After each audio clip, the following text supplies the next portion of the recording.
যদি কোনো বান্দা, যদি কোনো বান্দি একটি সিয়াম আল্লাহর সন্তুষ্টির জন্য আদায় করে, ওই একটি সিয়াম ওই সিয়াম পালনকারীকে, ওই একটি সিয়াম ওই সিয়াম পালনকারীকে, ওই একটি সিয়াম ওই সিয়াম পালনকারীকে জাহান্নামের পথ থেকে 70 বছরের পথ দূরে রাখেন। সুবহানাল্লাহ। কত বড় ফজিলত, কত বড় নেকির একটা কাজ হচ্ছে সিয়াম পালন করা। এই সিয়াম এমন একটি ফজিলতপূর্ণ আমল, নবী মুহাম্মদ রাসূলুল্লাহ সাল্লাল্লাহু আলাইহি সাল্লাম বলেন, যেই বান্দা, যেই বান্দি এই সিয়াম পালন করে, এই সিয়াম কাল কিয়ামতের ময়দানে বিচারের কাঠগড়ার দিন এই সিয়াম ওই বান্দা, ওই বান্দির পক্ষে আল্লাহ রাব্বুল আলামিনের কাছে সুপারিশ করবে, আর ওই সুপারিশ আল্লাহ গ্রহণ করবেন। সুবহানাল্লাহ। সিয়াম, আমরা যে রোজা রাখি, আমরা যে সিয়াম পালন করি, এই সিয়ামটি আল্লাহ রাব্বুল আলামিনের কাছে অতীব প্রিয়।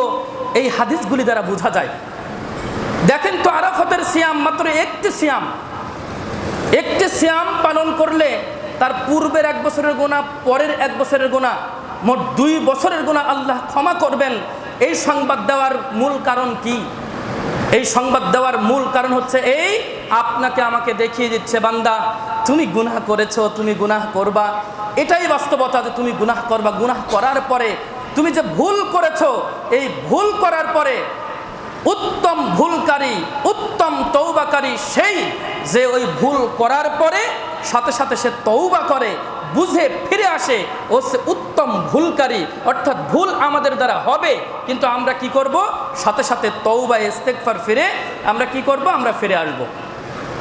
আস্তাগফিরুল্লাহ ওয়া আতুবু ইলাইক, হে আল্লাহ তুমি ক্ষমা করো, ওয়া আতুবু ইলাইক, এবং তোমার দিকে আমি কি করছি?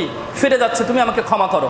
সুতরাং আমরা কি করব? আমরা খাঁটি তওবা, খালেস তওবা আমরা করার চেষ্টা করব ইনশাআল্লাহ। এই যে আমরা বলেছি, এর আগেও বলে আসছি যে এই যে আজ সামনে কয়েকদিন পরেই কুরবানি, এই কুরবানির দিন, এই কুরবানিকে কেন্দ্র করে আমরা বলছিলাম সালাতের বিষয়, সালাত আদায় করে না ঠিকমতো, ঈমান রাখে না, এরকম যারা আছে তারা তওবা করবে, খাঁটি তওবা, খালেস দিলে তওবা করে তারপরে ফিরে এসে তারপরে কুরবানিটা করলে তার ওই কুরবানিটা কি হবে? পরিপূর্ণ নেকি সে পেয়ে যাবে। কিন্তু যে সালাত আদায় করে না, ঈমান ঠিক আছে কি না এটা জানেও না, তাহলে ওর কতটুকু কুরবানিটা কবুল, গ্রহণযোগ্য? সুতরাং তওবাটা খালেস দিল থেকে করব ইনশাআল্লাহ। 2 নম্বর আরাফার দিনের ফজিলত।